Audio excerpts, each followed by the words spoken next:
Welcome, social studies students, to our video that sets the stage for Gettysburg. I hope that you have your guide in front of you, because while you're watching this video, there's some questions that I would like for you to be asking yourself and hopefully taking some notes on your guide. You need to think about, why is the Battle of Gettysburg considered the turning point for so many historians? What went wrong for Lee? And also, what went right for the Union? First of all, we're going to talk about some Southern victories, because Lee is having some success. He continues to out-strategize the Union, even though the Confederates are poorly equipped. They have hardly any supplies, hardly any food, their clothes are all wearing out, their shoes are wearing out, they don't have anything, but they are still whipping the Union. We're going to talk about Fredericksburg, Virginia first, and then we're going to talk about Chancellorsville. Both of these were important because they gave Lee victories that emboldened him to go north and to take it to the North's front door. Up until that point, for the most part, the battles had been going on in the South, and the Northerners weren't too worried about things as long as the fighting was in the South. That's what Lee thought.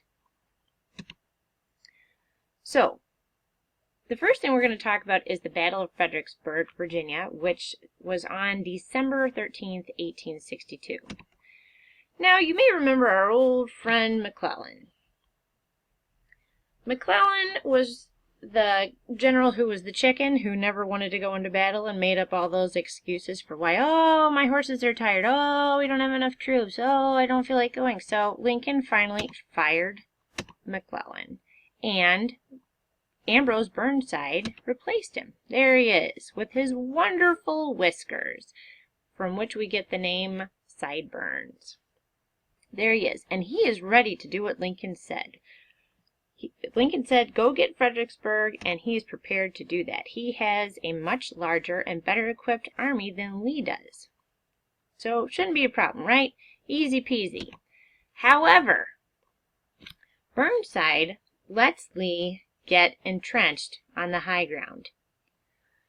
Now, how does that happen? Well, this is the Union line where the blue arrow is, and this is the Confederate line where the red line is.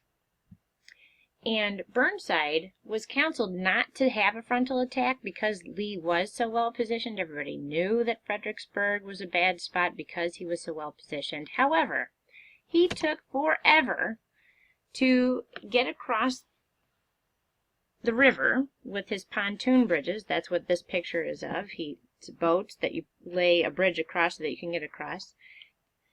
And then he decided to launch a frontal attack even though he was counseled not to. This led to this being the most one-sided defeat in the whole war. Burnside kept sending more and more waves of troops against the Confederate line, and it was basically like waves crashing on rocks. There was no impact, and he just wasted his troops. At one point, 6,000 casualties happened in 2 hours. So it seemed like, uh-oh, here's the Union. They got their crummy generals again. He wasn't any better than McClellan, because McClellan would have known not to do a frontal attack, and even if he had, he certainly would have known when to quit. So, guess what happened to Burnside? He resigned, and Fighting Joe Hooker, there he is, replaced Burnside. He decides to rebuild the army, and he gets ready to attack Lee.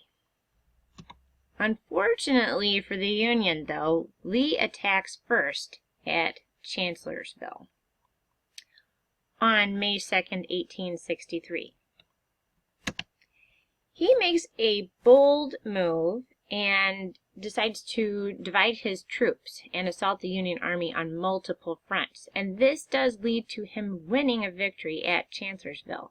However, Stonewall Jackson gets killed during this battle. He gets shot in the arm from friendly fire, actually, from Confederate troops, and has his arm amputated, but then a week later he dies. This ends up being a disaster for Lee because he's lost his trusted general. Meanwhile, we've got trouble in the swamp. So we just finished talking about all of Lee's successes that he has been having, but at the same time, in the west, General U.S. Grant is off in the swamps trying to capture Vicksburg. There he is. He's in the swamps. He's been stuck there for a long time. Why does he want to capture Vicksburg? Because if Vicksburg is taken, the Union will get control of the Mississippi finally. They did take New Orleans already, but they'll get total control of the Mississippi, and it will split the Confederacy in two. Because once the Union has control of the Mississippi River, as you can see from this map here, it will cut off Arkansas, Louisiana, and Texas from the rest of the Confederacy. Lincoln tells Grant that he must get Vicksburg, that it is imperative that he gets Vicksburg, and as we have come to expect from Grant, he goes after this with all the stick-to-itiveness that we expect from him. He tries to get it from the north. He tries to get it from this side. He tries to get it from this side. He tries to go around it. He tries to come from the west side. He even tries to come from the south. And we'll come back to this later and see if he ever gets a hold of Vicksburg. So now here we are. We've got a really good idea of all the things that are going on leading up to Gettysburg that kind of set the stage for Gettysburg. He has had 2 victories, at Fredericksburg and at Chancellorsville. And that makes him happy. See, he's happy.